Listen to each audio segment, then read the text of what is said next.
right. Good morning. Good morning. Happy Sunday. Happy rainy Sunday. Rain is a wonderful thing, right? The alternative is we could be on fire like the whole West Coast. So, embrace the rain. My thought for you yesterday, happy Guru Purnima was yesterday, Guru Purnima. So the celebration of the Guru, the great Guru. So not a specific one where you pick out, the one that you like the best, but the great Guru. So the energy that is what leads us from what we consider to be our darkest aspects or our confusion, and leads us to where we have clarity, where we understand, where we're no longer afraid, right? That's the big thing. That's what Guru translates to. It's from darkness to light. So it's any being that helps us to move through or navigate our confusion, which means that it's not limited to just a bunch of old Indian men who practiced yoga for a long time. It's not limited to any individual person, right? There's not one guru, there are a million gurus. Every one of us is a guru. And what I've been thinking a lot, what goes into that guru relationship that I think we miss tremendously in our modern lives, and maybe, even more so in the West than in other places. But what we miss is that aspect of real faith or real trust in someone, that they're not going to lead us astray. Because a guru, that's what we find, right? If someone's leading us, then we have to have this willingness to follow. We have to have a willingness to step where they ask us to step or go in the direction where they ask us to go, because they're seeing something in us that we can't see ourselves, right? Or that we're not really comprehending yet. And that faith or that willingness to be led is where a lot of us go, no, thank you, right? I want to know where I'm going, and I want to feel like I'm in charge of where I'm going and how it's all going to go. So part of this guru celebration is not just that there is this energy that is leading you, right? That there is those presences or those beings that can reflect for you the perfection that you are, but there's also the willingness to be led. And there's also the willingness to receive and see yourself as the perfection as you are. Because if we can't get there, no amount of gurus surrounding you in your life are going to change anything, right? We have to have that willingness, and we have to have that ability to surrender what we think is our job to maintain, right? So this is where the faith comes in. I have no idea how it's going to go, but I'm trusting you. I'm trusting this energy. I'm trusting this being as a representation of that energy to lead me, right? And we have that. If your, favorite mantra is the one that Cheryl typically uses to end class, right? Is that mantra says, lead me, Asato ma, Sadgamaya, right? Gamaya, lead me. Tamaso ma, Jyotir, from darkness to light. Mrityur ma, Amritam Gamaya, from the fear of death to the knowledge, the reality of immortality, of your infiniteness. That's the mantra, right? So it goes well with Guru Purnima, with this idea that we have to develop this faith. We have to develop this willingness to go where we're being asked to go, even if we have no idea why, or we have no idea how it's going to turn out, right? So this is part of uncovering your light, right? Is that you already don't know where it is, because if you did, you wouldn't need a guru, right? There wouldn't be any, you wouldn't, you'd be like, oh yeah, of course, great. What difference does it make? But because we're all in that uncovering, right? That's what we have. That's our part of the relationship, is the guru reflects it to you, but if you don't receive it, right, bounces right back off. Guru helps you move through your darkness, but if you refuse to move, nothing changes, right? So we develop faith. So comfortable seat if you're not there already. And just in, the subtlest of ways, or the, most obvious of ways, maybe some of you know, I've been learning harmonium. I've had 3 lessons. But in those 3 lessons, right, I told my teacher, who is a yogi, practiced here for a long time, that I wanted to learn the Hanuman Chalisa, which is complicated. It's a complicated mantra. Not as complicated to play, I don't think, but complicated to know. And so he, unknowingly to me, has been directing all of my exercises and beginning everything in the direction of the skills needed to learn that. And that's like that guru relationship, right? Is that you have no idea what you need to know that you don't know. You have no idea what you need to go through that you haven't gone through. But the guru can see, right? The guru sees what you are and what the potential in you is, and helps to unlock that in whatever way is necessary. Your job is to follow, right? Your job is to practice. Your job is to allow, open. So eyes closed if they're not already. Just for a moment, feel the breath flowing in through the right nostril, out through the left, and then in through the left and out through the right, so alternating. As they're alternating, let your awareness, as you're following the breath in and out, just touch that space of the third eye, so right in the center of the forehead. So you breathe through that space on every alternating breath. And again, it's all visual, so don't get caught up in the feeling of it or the mental sensation of it. Just follow the breath.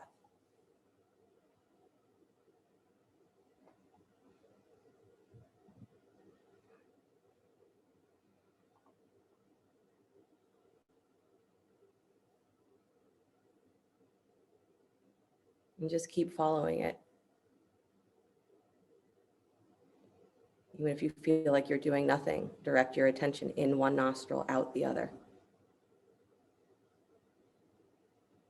Even if you're not even sure if you have chakras. Breathe into the space of the center of your forehead. See what happens.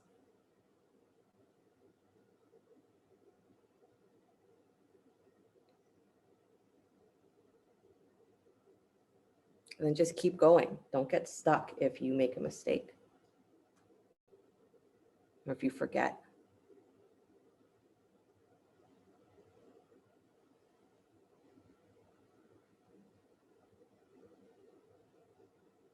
The beauty of our lives, the beauty of yoga is that it continues, ongoing. There is no mistake, there is no error, there is no misunderstanding that is ever going to be bigger than that cosmic unity. So the answer is don't get caught, but keep going. Start the breath again. Start your awareness again. How many times do we say, come back to down dog? Just come back. And this is part of the faith, is you can begin again and again and again and again and again. Because you never really began and you've never really stopped.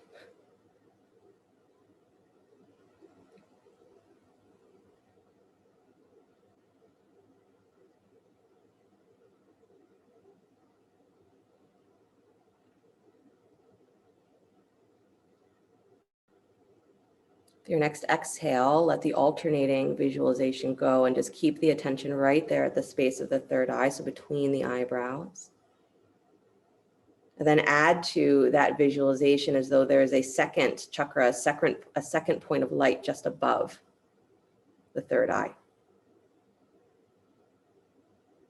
And it's as though those two energy centers are reverberating off of each other, right? They echo off of each other. It's the Guru chakra, sometimes said to be part of the third eye, secondary part. But this is in you, this innate place where the knowledge of your perfection and where to go, how to go, it's built in. So you bring awareness there so that you have a sense of how to move through your life, not just from the outside, but from the inside. This is the inner guru. And it may have no name and no face, and that's fine. But it gets responded by, or it gets triggered from life. That same feeling of faith. I have faith in me. That there is a part of me that is led from a much deeper place than just outside.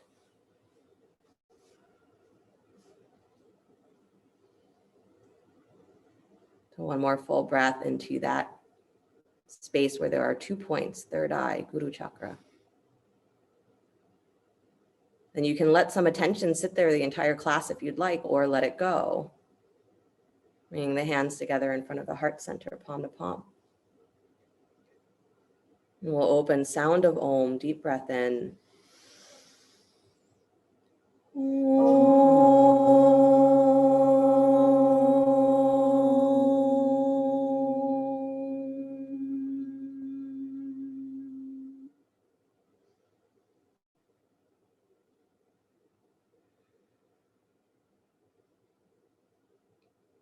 And let the eyes float open.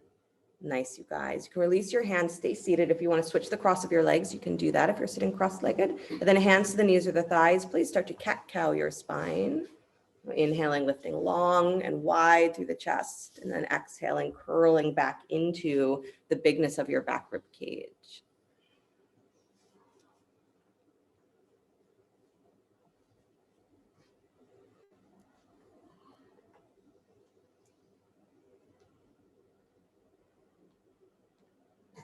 I used to joke a lot, and I still do, that my least favorite thing are things that I'm not good at yet.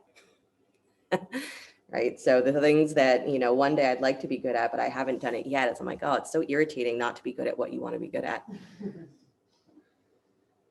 So irritating to know that there's a road, there's a gap between where you are and where you want to be in terms of a skill or an experience. But if we use that discomfort as a reason to not start, or we use that discomfort as a reason to not move, then we've trapped ourselves, right? Nobody else's fault. Good. Start to take that cat-cow into a little bit of torso circling as well. So you're doing a little bit of a full circle. So maybe inhaling as the chest comes forward and around, then exhaling back. Good. So you're circling and cat-cowing at the same time. And if that feels like too much, just stick with one or the other, whichever one feels better to you. Maybe circling because you already did some cat-cow. Good. And then move yourself the other direction. So same thing, just move the other way.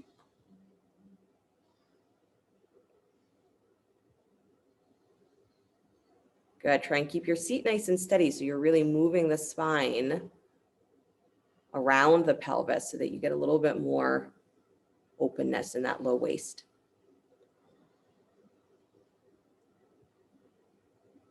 Good. And then come back to stillness, please. Stretch your arms out wide, letter T. Bring the right arm over top of the left in front of your chest. Wrap the forearms.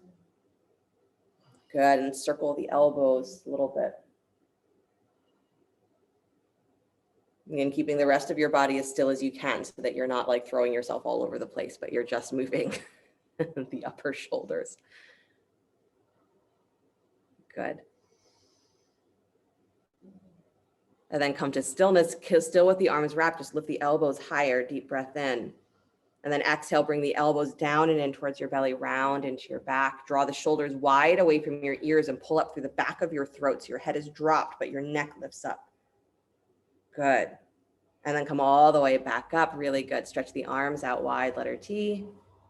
Nice. And then stretch the other arm on top. So the left arm over top of the right in front of your chest. Wrap the forearms and circle the elbows. Again, small movements. Good. Staying as still as you can. So you're really isolating the movement through the shoulders and the upper back. Nice, Daniel. Good, Fade. Good, Mark. Nice, Ludmila. Nice, Dana. Good, everybody at home.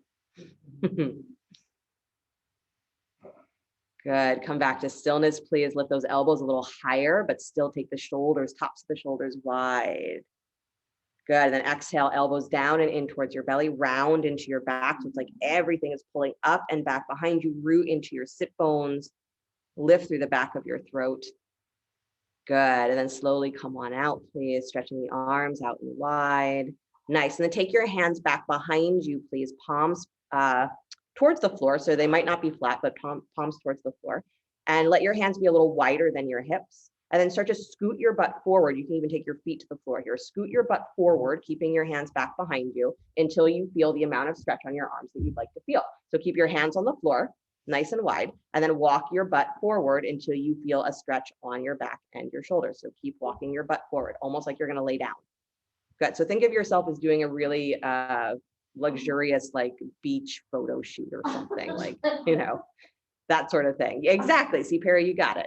Yep. So suddenly you're all tipping your heads back and you're smiling and you've got your sparkles and yeah. So just take yourself as far forward as you can so that you feel that stretch through the arms.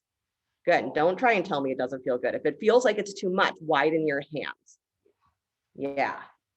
Yeah. You feel very luxurious. Good. Maybe you don't, but take one more breath. Good. And then slowly release, please, scooting your butt backwards or walking your hands forwards, either one. Good. Stretch your legs straight out in front of you.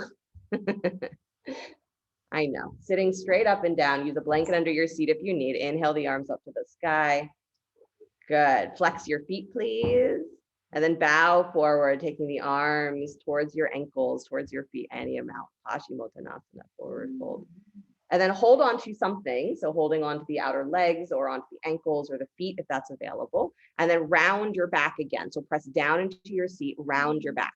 Good. Dropping the chin towards the chest, pulling up through the back of the throat, shoulders wide, but rounded back from your navel. Good. So you're still folded forward. You're just rounding your back. And you're using that connection of the hands to keep you in that forward fold as you round. Good. Nice Melody. Nice Emily. Good, Perry. Excellent, you guys. Slowly roll up the spine one vertebra at a time. Come all the way back. Good. And then go ahead and bend your knees, plant your feet. Please take your hands back behind you again. Fingers this time pointing towards the heels, palms flat. But again, you can widen the hands if you need. You're coming into reverse table. So as you push down into the hands, little bend of the elbows, hug those upper arms, squeeze those armpits together, and then lift the hips up off the floor, drawing the navel in towards the spine. So don't just push your hips to the ceiling and think that that's where all the work is coming from. Draw the navel in towards the spine, pull your tail towards your heels, pull your heels towards your butt. That's it. Yeah. And then it's from your armpits that you lift up. So it's almost the same action as bridge pose. You just have your arms in a different position. Good. Nice, Anastasia. Good, Mia. Nice, Cecilia. Beautiful. And then release the hips down to the floor. Good. Cross the ankles, please. Roll forward onto hands and knees. Good. And come into downward facing dog with shoulders that feel awake.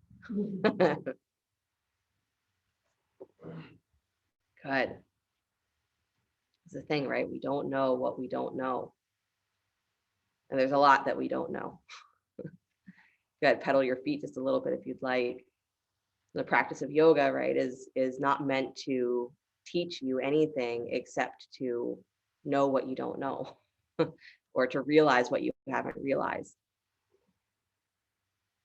So there's a faith that's involved, whether you knew it or not. On your first day, you walked in and you trusted someone to put you in this position. So, okay. I don't know why this is a good idea, but okay. So how deep can that faith go? That's my question. Steady your heels, please. Then take the right leg up and back behind you, down dog split. Good. Draw the navel in and up so your hips go just a little higher. Nice. And then soften the shoulders away from the ears again, so get your throat longer. Yeah, squeeze the feet towards each other so you feel a connection between the legs, even though they're split wide. Good. And then step the right foot between the hands, lunge. Nice. Both hands inside the front foot. Walk to your left until you come to the center of your mat. Turn your toes. Prasarita Padottanasana. Good. Nice, you guys. Let the weight fall forward towards the balls of your feet, and then find the press down through your heels again without letting your hips slide back. So your weight moves forward, and then you anchor the heels without pushing back through your hips. Good. So straight to the long edge of your mat, Victoria. Both legs. Nope, other way. Keep going. Other way, to the left. There you go. Yep, turn feet. You got it. Good. Nice, you guys. And then place your right hand underneath your right shoulder, please. Left arm to the sky, spinal twist. Good. So you're pressing through that right hand, and now keeping that arm nice and straight, I want you to bring it out to the side. So level your chest again facing the floor and bring that left arm straight out to the left. So it's straight out from your shoulder, but your chest is facing the floor. So Perry, don't reach for the ankle, just keep your hand flat. Good. So your left hand should be parallel to the floor here, you guys, in line with your shoulder. Good. Emily, it's got to drop a little lower. This is how I know if you know what parallel with your shoulder means. Good. Press into that right hand, please. Keep this connection of your arm and your shoulder. Rotate again from your chest. Open to the left. Your arm is not going to go as high because I want you to keep it in line with your shoulder. Good. Don't complain about it. Just realize. Nice. One more breath. Pressing through that right hand. Open the rib cage more. Nice. And then release that hand down to the floor, please. Good. Left hand plants, right arm to the sky. Take your twist the way you want to do it. Good. You're pressing through that left hand. Now drop that right arm parallel with the floor, or parallel straight out from your shoulder. Chest is parallel to the floor. So you're no longer in a twist. You're coming back to where you started with your arm wide. Good. Anastasia's arm's got to drop just a little bit. Emily, arm's got to drop a little bit. Harriet, arm drops a little bit. Everybody drop the arm a little bit as I'm looking. Good. That's parallel with your shoulder, right? Get used to that. Good. And then keep that feeling. Start to rotate from your rib cage, come back into the twist, but don't let the feeling of pull come from your arm. Work it completely from your rib cage. It's going to be so frustrating. Yeah, I want you to be frustrated, not because frustration is, the point, but because I want you to feel where you just pull yourself around through your shoulders, right? So really work from that side waist. Nice. Release the hand down to the floor. Good job, you guys. Good. Walk back towards the top of your mat. Right toes spin forward. Left heel spins up. Bend your right knee. Come into high lunge. Take both arms up alongside the ears.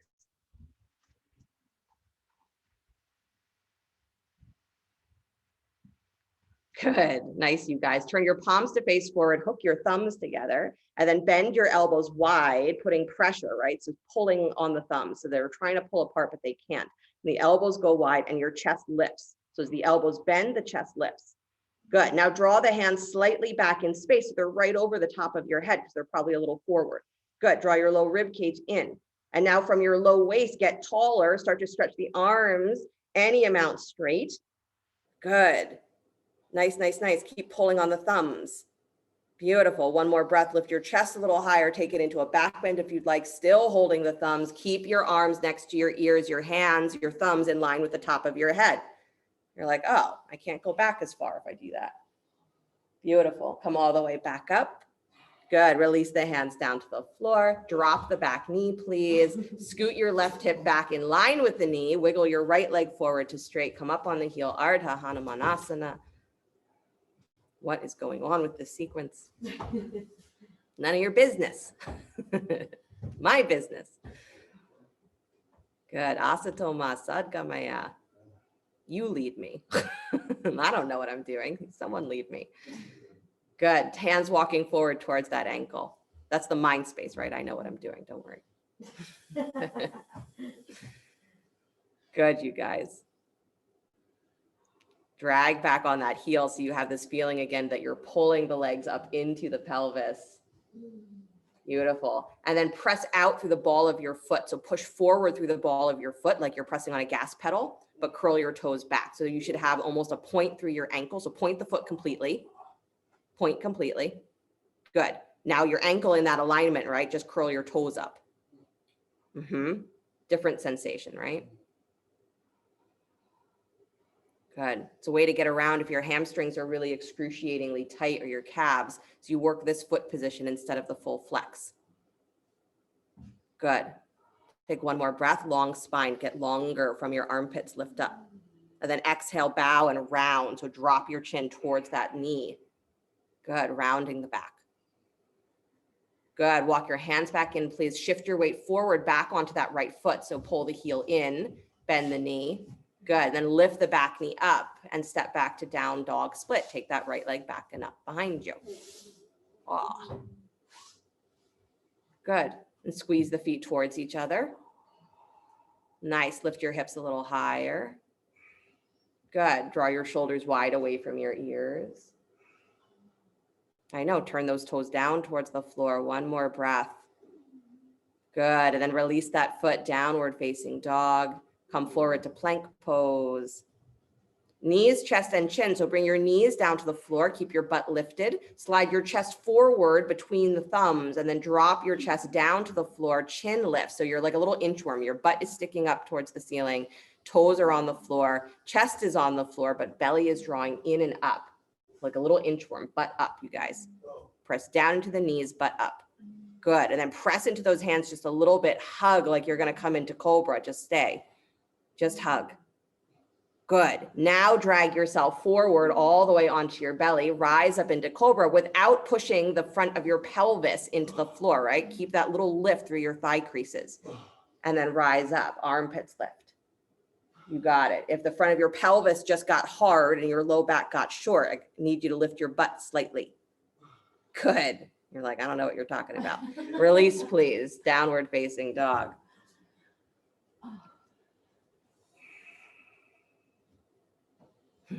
Left leg up and back, down dog split, please. Good. Flexing the foot, toes pointing down. Nice. Squeeze the feet towards each other so you get that lift through your pelvis, and then you can actually rotate that left hip a little wider so you really get into that right outer thigh, that right outer hip. Good. Really turn your left toes down towards the floor here, you guys. Level your pelvis. It's going to feel really not what you want, really not what you like, but do it. Good. One more breath, reaching out through the heel, but squeezing the feet. Really good, Perry. Nice, Mia. Nice, Laura. Step that foot forward between the hands. Good, Meredith. Good. Both hands inside the front foot. Walk to your right. Come to the center of your mat. Turn your toes. Prasarita Padottanasana. You got it. Again, letting the weight come forward towards the balls of the feet. Hips move forward. Good. Nice, you guys. And then right hand plants underneath your shoulder, please. Take the left arm up to the sky. Try to remember twisting from your ribs, not from your arm. Don't make me take you through the whole exercise again. Good. Yeah, we're going to do it. Okay, so bring your chest parallel to the floor again. Take that arm straight out from the shoulder. So still the left arm lifted out wide. Good. And again, try and find parallel. It's lower than you think that it is. So turn your chest level with the floor. This is our problem, is we don't know how to orient ourselves. We're like, level? What are you talking about? Maintain this connection. Start to rotate open back into the twist from your rib cage, from your shoulders. Don't let that pull go through the arm anymore. The arm, the shoulder should feel very neutral. Good. So you really have to curl into your belly. You really have to move through your back muscles, and then press your right inner thigh wider. Right low belly lifts. Yeah.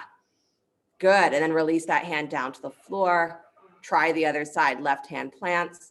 If this feels like a lot more work on your back, hooray. Right arm to the sky, twist. Good. So you find it the way that you like it, the way that you're used to. And then go ahead and take the chest parallel to the floor again. Take the right arm out straight from the shoulder, so level with the floor. Good. So this also means you have to reset your left shoulder, right? The hand that's on the ground. Good. And then maintain that and start to twist open again from your rib cage, keeping that shoulder joint in that soft place or the neutral place. Good. Left low belly pulls up and wide. Left inner thigh pulls wide. Really nice, Cecilia. Good, Diane. You got it, Beth. Nice, Anne. Good. And then release that hand down to the floor. Good job, you guys. Hang for a moment. Hold opposite elbows.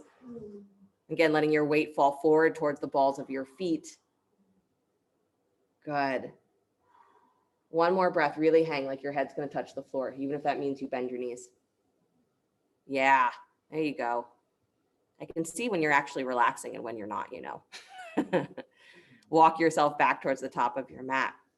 Good. Left toes spin forward. Right heel spins up. Bend your left knee. Come into high lunge. Take the arms to the sky. Good. And then turn the palms forward again. Hook your thumbs. And then as you start to bend the elbows wide, again, you want there to be pressure on the hands. So as your elbows go wide, your chest lifts up. And you should feel, again, like you start with your armpit area hollow, right? Like everything's sort of hollowing forward so that you get that lift of your chest. Then from there, start to move the hands slightly back so they're right on top of your head, right level with the top of your head. Good. Low rib cage in. Start to lift from your side waist. You pull up from your pelvis, start to straighten the arms, any amount. Again, the elbows can stay really bent if you'd like, but keep your thumbs hooked together. Good. The idea is that you continue to have that pressure pulling outward that keeps your shoulders really open. And then hands are moving back so they stay in line with the top of your head. Start to come into your back bend, lifting the chest, keeping that orientation, thumbs to the top of your head. Good. So the practice is to pay attention, right? What am I doing with my head, with my arms, with my back? Come all the way back up, release the hands down to the floor. Good. Drop that back knee and then move your right hip back on top of the knee. Left heel comes forward. Ardha Hanumanasana. Come up on the heel. Use blocks if you'd like. Good. And you're walking forward towards the ankle. Foot is active. Again, you can start with that full flex if you'd like, or go straight for the variation where you point through the ankle. So like you're pressing on a gas pedal, you point through the ankle and curl just the toes back. So it's a pushing through the ball of your foot. And you can still drag back on the heel in that position. Good. And then relax your shoulders, because no matter how hard you push into your hands and hunch your shoulders, it's not going to make your hamstrings feel any less. It's just not how it works. But the longer you make your breath will make the feeling of your hamstrings more tolerable. The more you drag back on your heel or you change the angle on your foot or your ankle will make the sensation more tolerable. Right? And this is the purpose of the guru, right? Is to put us in the positions where maybe we would never go on our own because it's uncomfortable and we know it. But their loving support or their guidance or their suggestions, our trust, our faith makes those moments tolerable. So this is your whole life, right? Whatever it is that you have trust in, that you have faith in, is it makes those moments that are challenging, uncomfortable, we want to get away from them, makes them tolerable. And by being tolerable, as we start to actually engage with them instead of running away, we start to actually unfold in ourselves instead of shutting down. We actually grow from the experience instead of just surviving it. Right? So the guru is not just the person outside of you that you think is so much better than you and you hope to be like them one day. Right? The guru is that energy that is helping you to transform what you consider to be your dark into your light, whether it is a person or a moment. One more breath. Good. Curling into your spine, round your back just for a moment, dropping your chin or your head towards your knee. Awesome. And then slowly release, please. Drag that left heel back, bring your knee forward. Good. Lift the back knee up and then take your left leg up and back behind you, back to down dog split. Good. All right, so we're working the hamstring in multiple directions here, working the pelvis in multiple directions. Toes pointing down. So again, level your pelvis. That left hip has got to go really wide to the left, and your right low belly and hip has to lift really wide to the right. It's going to feel maybe like it's a little weak, like it's a little uncomfortable, like it's burning and screaming at you, depending on your hips. Squeeze your feet towards each other. It becomes more tolerable. Good. Breathe a little deeper. It becomes more tolerable. Good. And then release that foot down to the floor, please. Nice job. Walk your feet forward towards your hands. Standing forward fold, Uttanasana. Good. Letting the weight fall towards the balls of your feet so your hips move forward. Good. And then again, hold opposite elbows for a moment and hang with your weight of your hips moving forward. So if you don't feel like you might fall forward onto your head, you're not far forward enough. Move your hips forward. That's it. Yeah. And then really hang, maybe sway from side to side if that feels good. And again, for balance, if your feet need to be wider, take them wider. That's no problem. Good.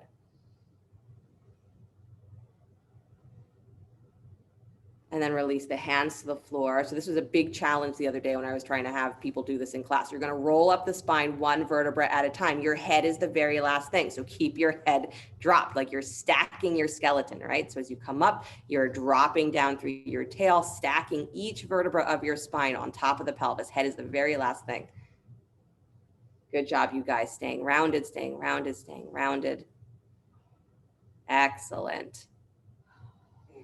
Really good. And then take hands to heart center, please. If you have a block here and you want to place a block between the upper thighs, you can, just for reference. If you don't have a block, don't worry about it. A block between the upper thighs, just so you have a sense that you are actually using your legs for this inner and outer pushing, right? So feet are facing straight ahead. You're hugging the block between the upper thighs, and you can imagine it like we say, like a Pez dispenser, right? So you're trying to push that block actually back behind you. So your inner thighs are rolling in. Even if you don't have a block, you can do this. So you're rolling the inner thighs in and back. Good. And you feel like you are trying to keep this consistent space between the thighs and the knees, even if you don't have a block. Hands to heart center, please. Good. Like you're doing a standing cobra or camel pose, draw those upper elbows a little wider, upper shoulders wider. Good. Get long through your side waist. Good. And then commit to taking the tops of your thighs back. So soften your thigh creases just a little bit. Your butt's going to move back. Good. And then as you get longer, start to lift your collarbones up towards the ceiling. Good. Yep. Lifting, lifting, lifting, lifting, lifting. Like you've got a string at your sternum that you're being suspended by. So keep pulling up and tilting the sternum up towards the ceiling. And then if you feel like you're falling backwards, you squeeze that block, take the tops of your thighs back and keep going. Nice, Meredith. Really good, Anastasia. Good, Cecilia. Keep reaching as long as you can. Heart to the sky, tops of thighs back. Good. If you don't feel like you can drop your hands to the floor and wheel, you haven't gone far back enough. Keep going. Nice, Melody. Beautiful, Laura.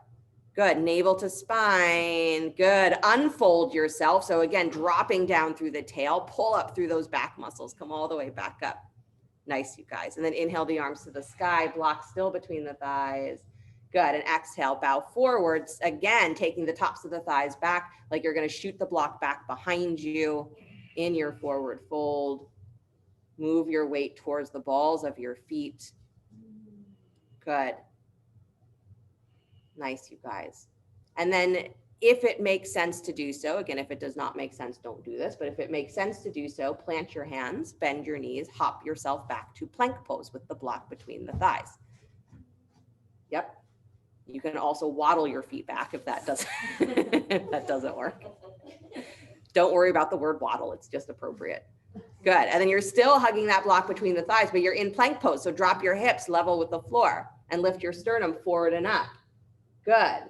Almost like you're doing an up dog here. Lift your sternum even more. Slide your weight forward. Sternum up, sternum up, sternum up. And at the same time, you're sending those inner thighs up.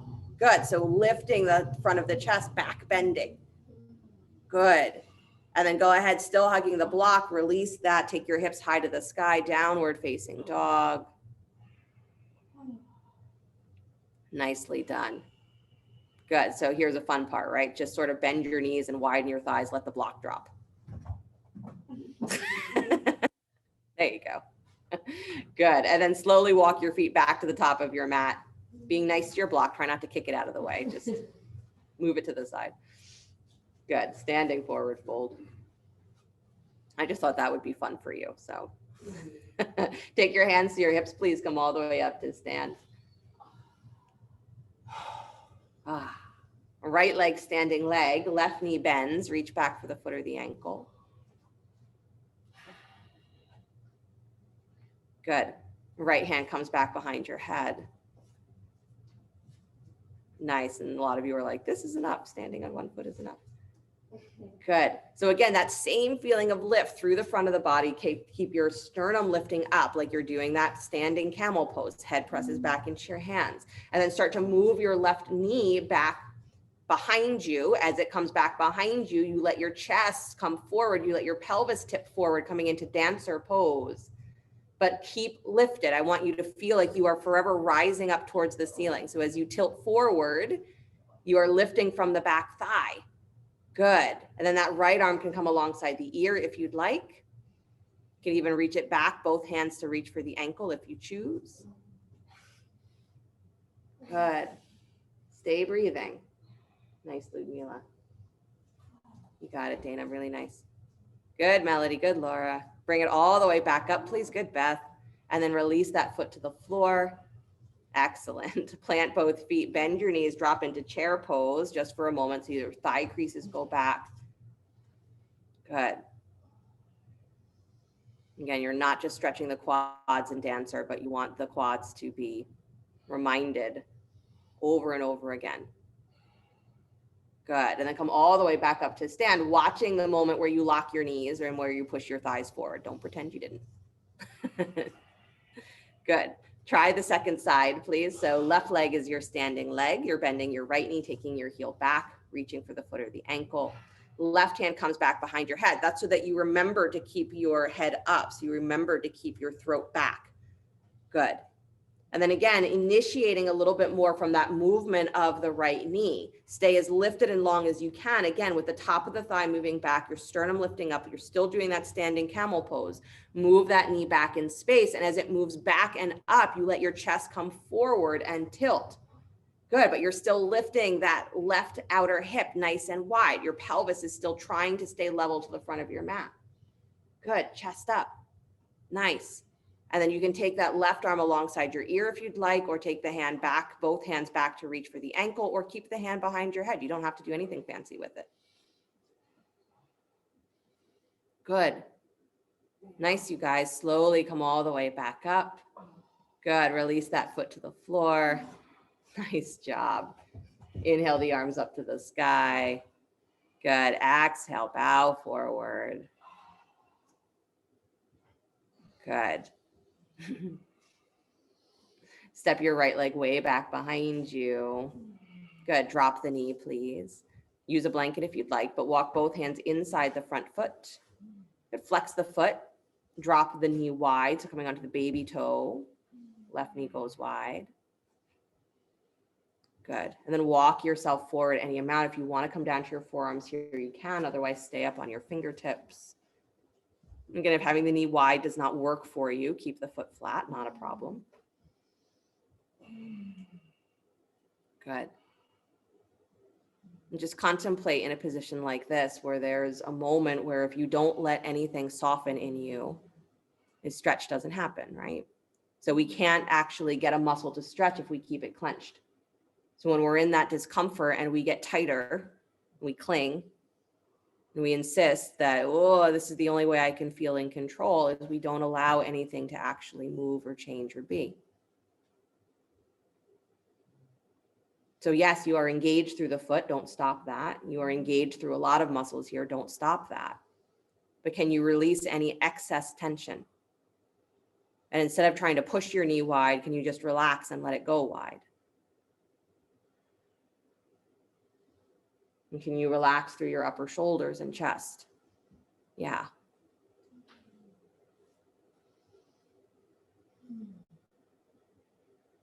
You don't have to be fully comfortable to relax, but you can be calm.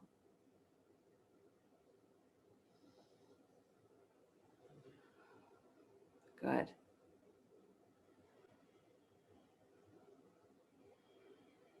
So when we relax that tension internally, internal tension, mental, physical, that we start to feel that expansion that we say is like the blue sky.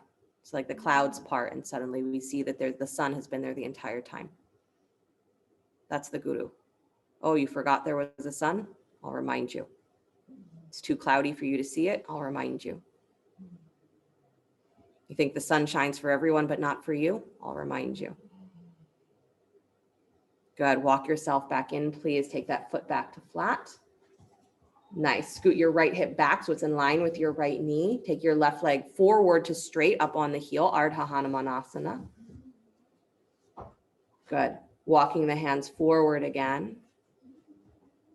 Again, you can press through the ball of the foot if that felt like the better variation for you, or you can have the foot flexed all the way. Good.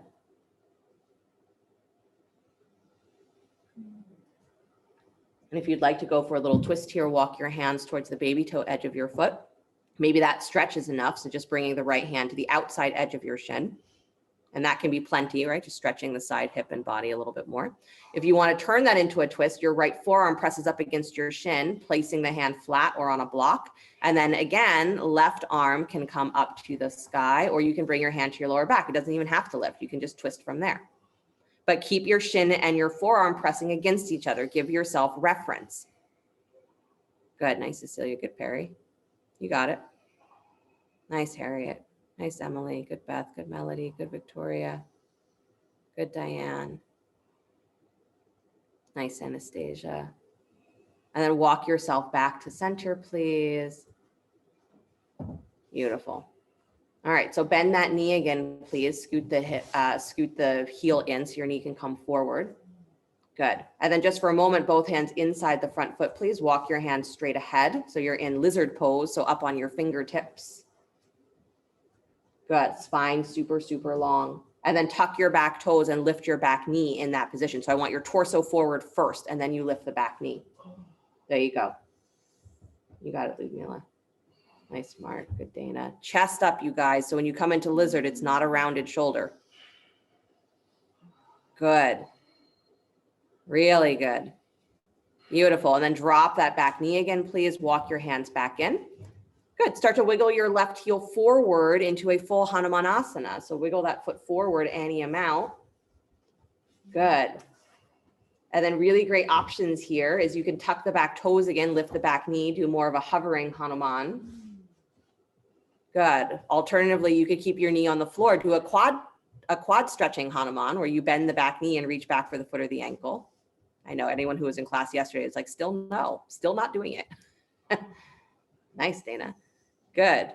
Or you could do a twisting Hanumanasana where you walk your hands to the outside edge of your left foot. Maybe you do a twisting quad stretching Hanumanasana.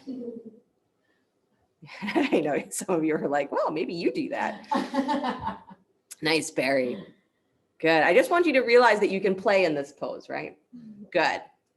Slowly start to come out, squeezing the feet towards each other. So you pull your hips up towards the sky until you can bring that front heel back and in and find your way back to downward facing dog. Just take a deep breath in, wiggle your hips a little bit in down dog. I know. Good. And then drop to your knees for a moment and come back to child's pose. It might feel good to keep your knees a little bit closer together in child's pose because you've just been doing a lot of groin and hip stuff. So see how it feels. Your knees can go wide, but it might feel nice to bring the knees a little closer together. Good. It's for me to try to remember how I started that sequence.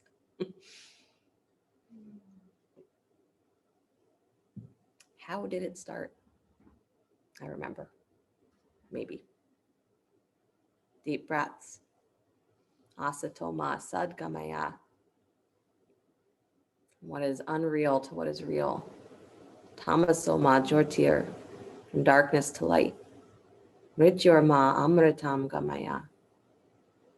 From the fear of death to the knowledge of immortality, my infinite self. Shanti, shanti, shanti.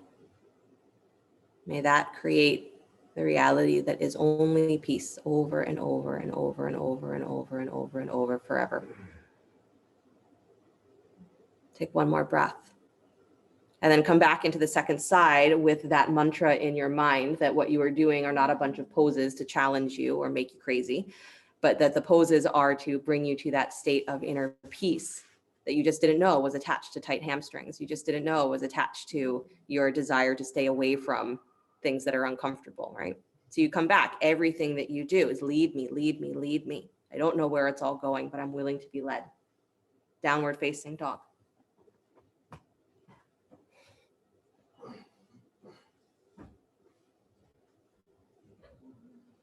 Good. Right foot steps forward between the hands.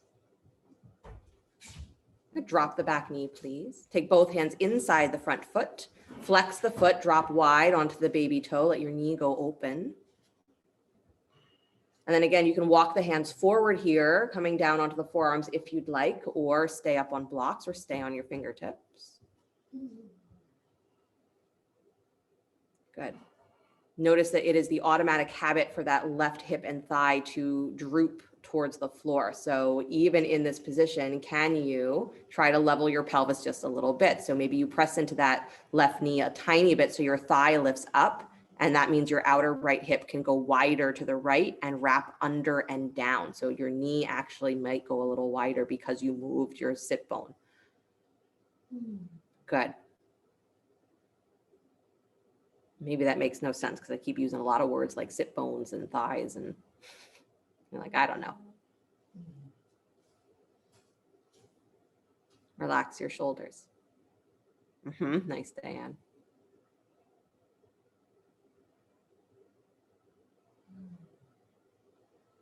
Right, wherever you have a deep faith in yourself, wherever you have a deep faith in the world, that's what we're cultivating, is that willingness to be led from a deep place that is unseen. It's not based on just logic of this is what I want and this is what I think is the best strategic way to get it.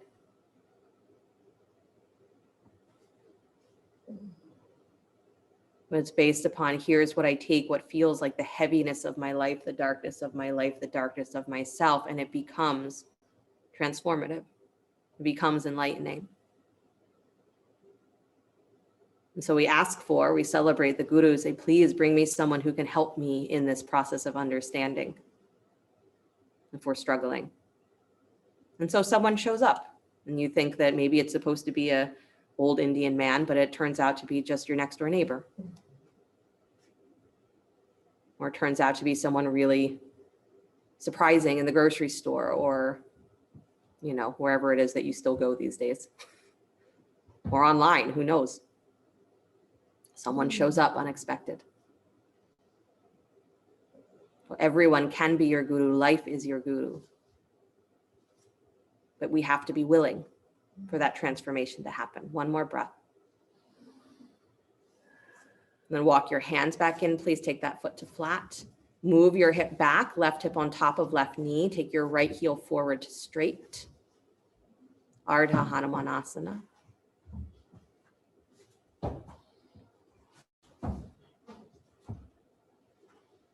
Good. Again, hands walking towards the ankle, choosing the foot activation that makes the most sense for you. So maybe it's a full flex, maybe it's that point, we call it, between a point and a flex. I didn't make up the word. But an active leg. Hips continue to move back and up, so you don't want to lose that length on your low back. Daniel. Nice, Faith, move your leg, move your foot just a little wider to the left. Or to the right, I'm sorry. Yeah. Yeah, good. If I say something crazy to you guys, make sure you point out that I'm saying something crazy. And then go ahead, if you'd like to, walk both hands towards the baby toe edge of that front foot. So you're moving to your right. Good. And if you want to turn that into a twist, you're anchoring the forearm against that shin. Again, you can use a block underneath the hand, of course. And of course, they don't have to be touching, but it is much more stabilizing if they are, right? So try and set yourself up that way, even if it means that your forearm is closer to your knee than your ankle. And then if you're coming into the twist, hand to your lower back or arm to the sky, twist the ribs, keep drawing your butt up and back. So you're still leaning forward as much as you can, but you're also twisting. And remember, you're doing it from your back, navel engaged. Good. And then slowly release, bring it all the way back to center. Nice. Good. Pull that right heel back and in so you can bring it back towards a lunge. Both hands inside the front foot. Walk your fingertips straight ahead. So you're coming into that lizard pose variation. So your foot is flat. Out on your fingertips, knee over the ankle. So Faith, you got to come pull your heel back a little bit more so that it's underneath your ankle. The right heel's got to come backwards a little bit. Yep. There you go. Good. And then once you're in that extended position, tuck your toes, lift your back knee up and feel that pull of the hips moving back in space as your heart pulls forward. Good. Ludmila, see if you can almost tuck that right butt cheek under a little bit. Under. There you go. Yes. And then move your thigh forward a little more. There you go. Good, you guys. One more breath, get longer. Lift your chest, pull back through your thighs. Thank you. Good. And then go ahead and release, dropping that left knee back down to the floor. Good. Your variation of Hanumanasana. So taking that right heel forward any amount towards that full split. You can use blocks underneath the hands here. And you can try any variation, tucking the back toes, lifting the back knee. It's one of my favorites. Or you can go for keeping the knee down and reaching back for the foot or the ankle. You can do that with a twist if you'd like, twisting towards the right and reaching back for the foot or the ankle. Really good. Whatever your variation, if you're like, Hanumanasana is just enough. You are absolutely right. It is just enough. Good.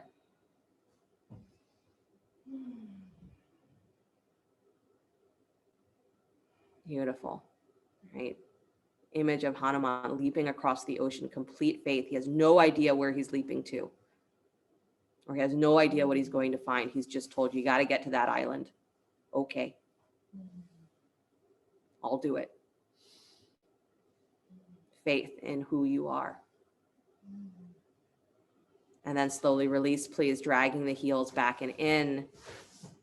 Good. Finding your way back to downward facing dog, just for a breath so that you stretch through the lower back. You give the legs a moment to resettle.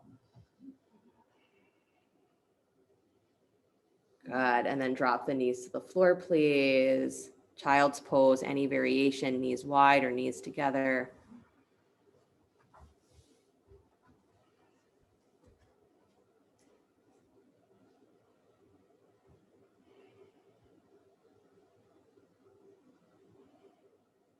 And give yourself a moment that whatever your experience was, how fantastic that you did Hanuman today.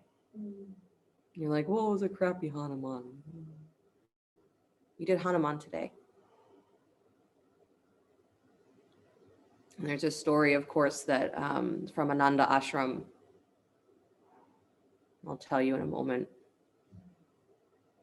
Take your last breath here and then take your hands back behind you, forehead still on the floor, interlace your fingers at your low spine, and then just roll up onto the crown of your head, stretch the arms up and over any amount, rounding your back. Yeah. Lifting the hips. Good. Hug the arms, round the back. You got it. Nice, Mark. Good, Dana. Good. And then slowly release, please, and bring yourself up to sit Virasana. So on your shins, so you can place a block between the feet if you need underneath your seat. And if Virasana doesn't work for the knees or any other part of you, then you can come to sit cross-legged. But Virasana is my suggestion. And then alternate nostril breathing. Again, you can do either mentally, like we did before, just following the breath in one nostril and out the other, or you can add the hand. So your choice, alternate nostril breathing if you're using the hand, ring, pinky, and thumb extend. Inhale, full breath. And then placing the thumb to the right nostril, exhale through the left. And then inhale through the left. Close off the left, exhale through your right. Then inhale through the right, close off, exhale left, and continue like that using the fingers, or just mentally follow the breath. And again, lovely if you can keep going to that spot between the eyebrows, like you're threading the breath up and down through that circuit.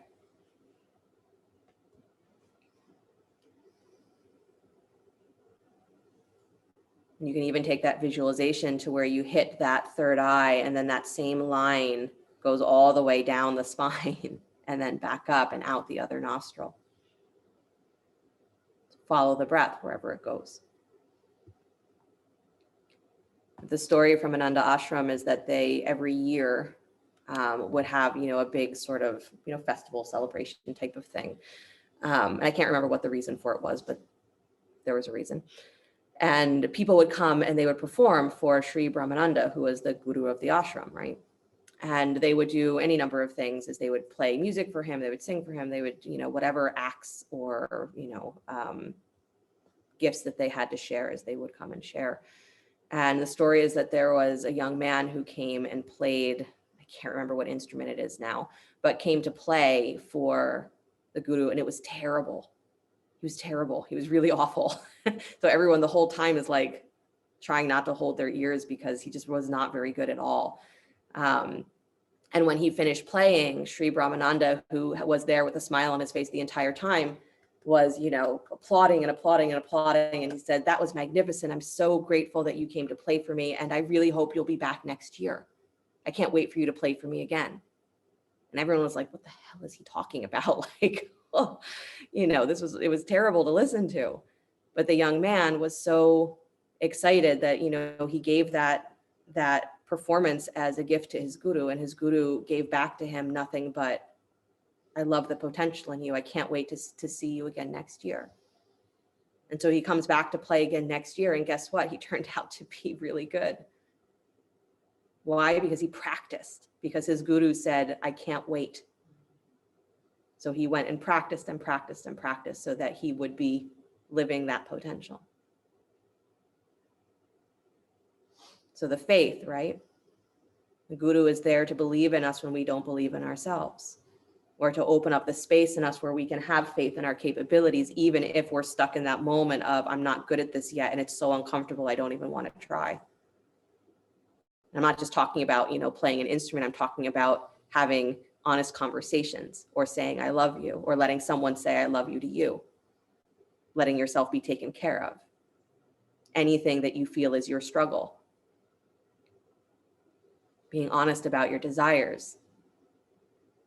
Right? The guru is there to help unfold this in us. And if there is no specific person, the experiences of our life will align to do it for us. We just have to be willing to be led. A couple more breaths. So whether you think you are doing a good job or you think you're doing a terrible job in your life, can't wait to see what you do tomorrow.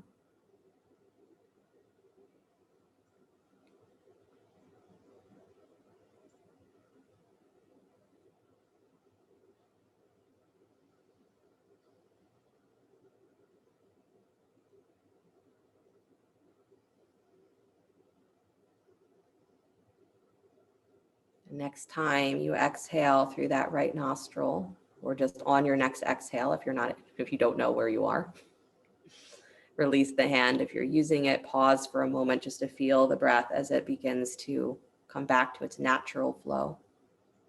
No direction.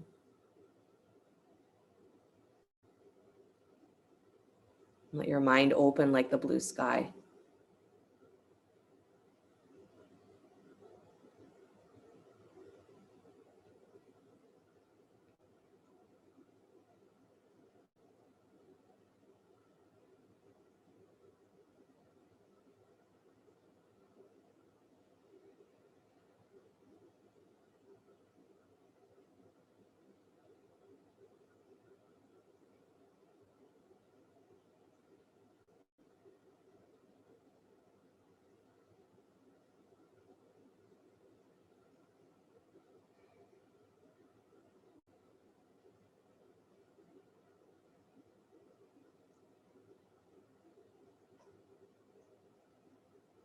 And take your blue sky with you. Let the eyes float open and find your way onto your backs. The reminder is that you take the blue sky with you. You don't go in and out of it. It's just there. Onto your backs, please. My suggestion is shoulder stand, but if shoulder stand is not in your vocabulary today, you can choose a different inversion, or you can place a block underneath your seat, legs up to the sky in a supported shoulder stand, or just in a supported bridge. Good, but if shoulder stand is a possibility, set the arms alongside you, engaging through the low belly, take the hips up, lengthening, lengthening, lengthening. Remembering that you are drawing down and wide through that top ridge of your shoulder. So don't forget, if you don't push into the floor in shoulder stand, it's going to be a lot more work to lift the legs. You have to draw down. And from your armpits, lift up. Through the inner thighs, lift up. Long throat, but relaxed.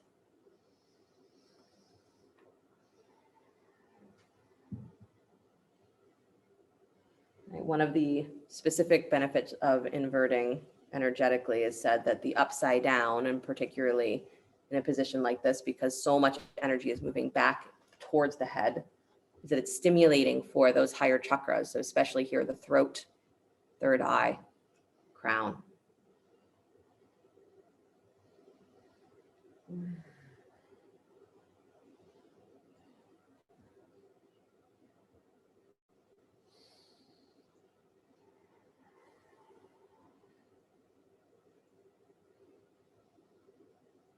Continue to root down and feel yourself lengthening and lifting.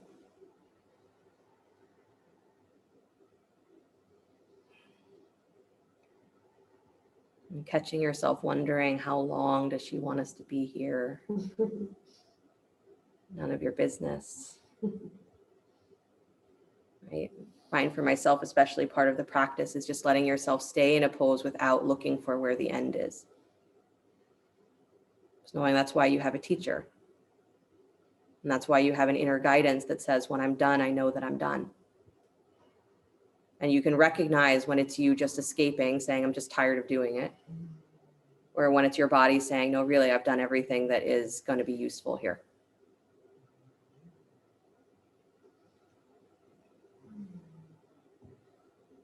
And there's nothing wrong, absolutely nothing wrong with those moments where you say, I'm just tired of doing it. And you come out.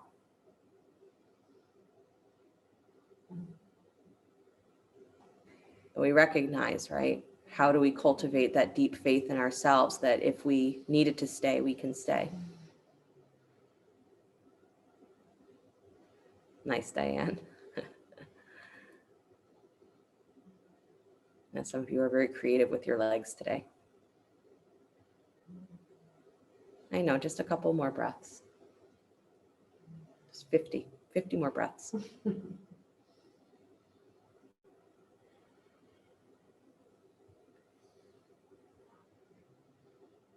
Now, as you feel that you are ready, start to come down, rolling down the spine one vertebra at a time. If you've been in shoulder stand, keeping the navel engaged the whole time so your shoulders can stay relaxed on the floor as your hips come low.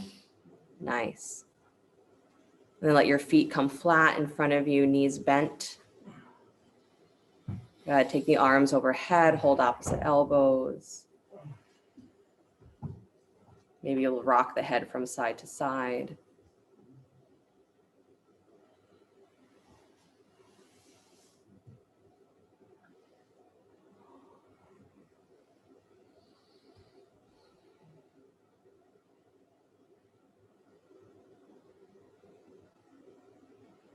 Good. And then letting the head come back to stillness if it's still moving. Take the arms alongside you, robot arms, so elbows bend. Good, and then try this. It'll be a little frustrating, but keep your feet planted to the floor like they are, knees bent. Press down into the upper arms and start to come into your fish pose from here. So it's almost gonna feel more like a bridge pose variation or preparation, but I want you to work that action of the back here with the knees bent, butt stays on the floor. Good, but press into the upper arms and start to squeeze those muscles along your spine to lift the chest. And maybe the top of the head comes to the floor. Maybe you can't lift high enough in this position to do that, but keep your knees bent. Don't give in to the desire to just get into the pose. Yeah, work the back with the knees bent. Good. Nice, and then release, please, unwinding. And then go ahead and straighten your legs. Keeping the legs together, feet either pointed or flexed, your choice. You can keep the arms in robot arms or take the arms straight alongside you, palms down. You can even slide those hands under your butt if you have the arms straight, up to you.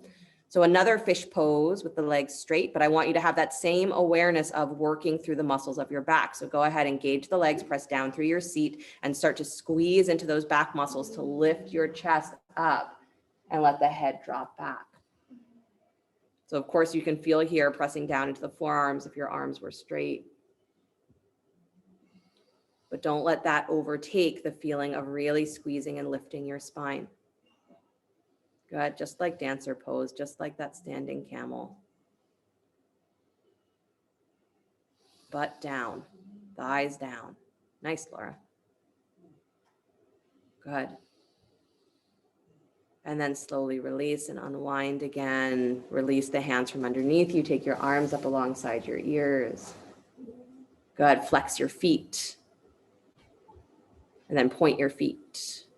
And then flex your feet. And then point your feet. And then choose the one that you like best and stay there and pull through the whole body. Long stretch. Good, and then slowly release. If you need a final spinal twist, take one. Any twist of your choice. If you are ready to just place yourself into Shavasana, place away.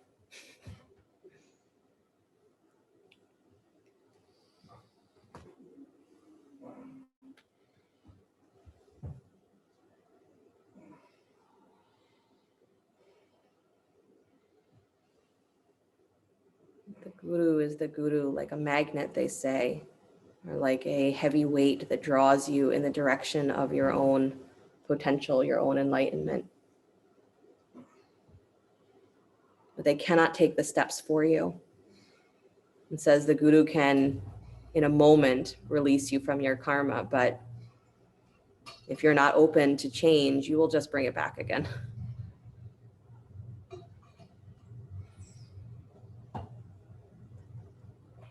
So as you set yourself into Shavasana, let yourself breathe in the feeling of whatever brings you to a deep faith, deep trust.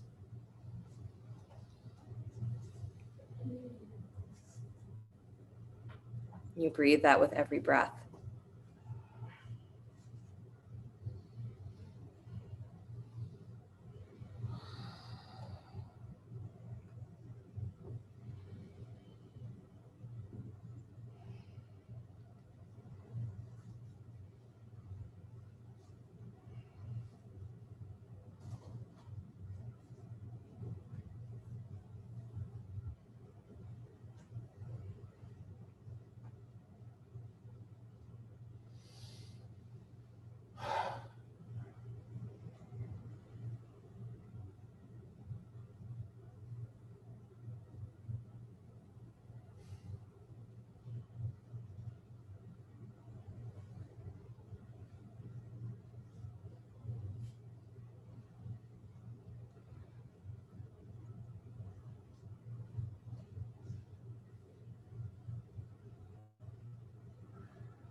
Very gently bring the awareness back to the breath. Let the body begin to stretch and move in whatever ways serve it well.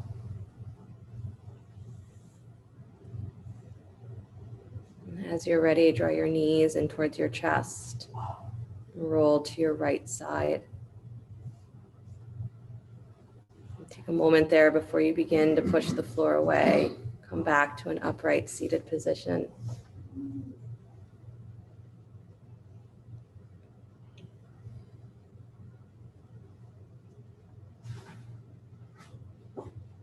And bring the hands together in front of the heart center. Again, attention on that space of the third eye and just above. And as though that light of the guru, the guru that only sees the completeness, that only sees the potential, that only sees the world through love, that is looking out of your eyes. That's moving through your heart, through your hands. So that you enter the world with that ability to lead and be led. The guru doesn't have to be in a physical body. The guru can be anyone and anything, any energy. It's whatever brings you or that you can connect with a deep sense of trust, a deep sense of faith. It says, I'm willing to be led beyond what I know into what I know that I don't know. And I'm willing to be led beyond what I'm comfortable with into where I am uncomfortable going on my own. But I'll go because you ask me to. I'll go because you believe in me, and that maybe will spark the ability for me to believe in myself. So this is the guru. That's what we celebrate, is all beings that do that for us, all energies that do that for us. And even if we don't know if that's happened for us, we keep calling for it. It will appear. Call for it and it will appear. The guru will show up. Guaranteed. Express delivery. That unbroken line of energy from your own guru chakra moving through your heart, your mind, your hands. We'll close with the sound of Om, deep breath.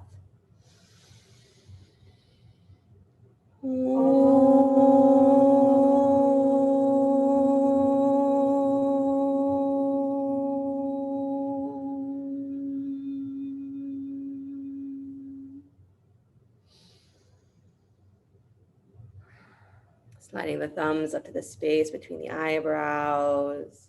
Namaste. Namaste.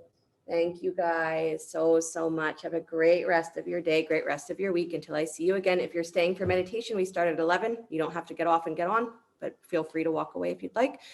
Just keep your eyes open if you're interested in the storytelling with Neil that's coming up, and cookies if you show up in person.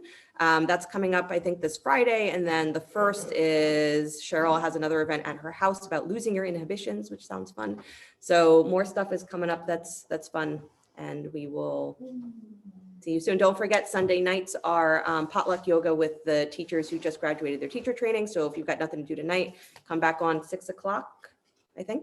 Yes. On Zoom by donation, so you don't have to sign in with your class card.